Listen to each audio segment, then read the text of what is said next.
So we're looking for a space that has a mirror, ideally a full-length mirror, so you can begin to gaze at your full form.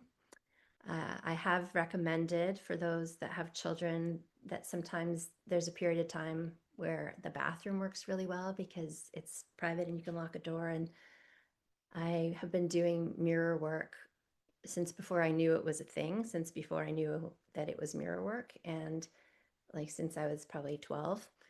And but by the time I became a mother, I needed to really look at myself and feel connected, but the only space I felt private was a bathroom. So that's also an option for those with children. Uh, but a full length mirror or a mirror of some sort is going to allow you to gaze into your eyes. So once you've created this really comfortable, sacred space, the first week, the invitation is to look at your face and to notice what you feel when you look at your face. You know, a lot of us can be very critical, and it's really beautiful to notice and let it be an observation at first. What are my first thoughts? Where does my attention go when I look at myself? Can I, see myself from every angle? How do I feel when I look deep into my eyes? Am I drawn to imperfections? Am I able to look deeper into my soul? So these are really interesting beginning ways to connect with your depth and your soul, and to notice what some of the blocks might be that could be showing up that we get to work with over these 13 weeks. So, first and foremost, this is a practice for us. And sometimes the shadowy part that surfaces might be around, oh, this is taking a little bit too much time about me, or I feel a little self-absorbed staring at myself all day, or it triggers a feeling of vanity or something. And that's interesting to look at because the feminine loves to be admired and the feminine loves to be worshipped. And a lot of energy comes when, many women that are desiring this deep bond with the masculine, a lot of it is this: the masculine worships the divine feminine, and we also should be cultivating those feelings in ourselves to begin with so that we can celebrate and see our own beauty.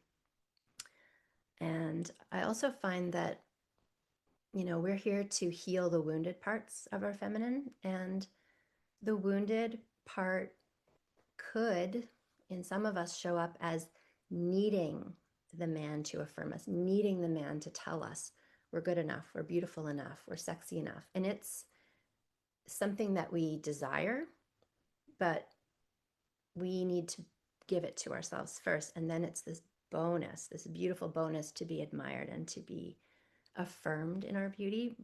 But it doesn't come from a place of neediness. The wounded feminine is desperate for that, and the divine feminine knows it and celebrates it and appreciates hearing it from others.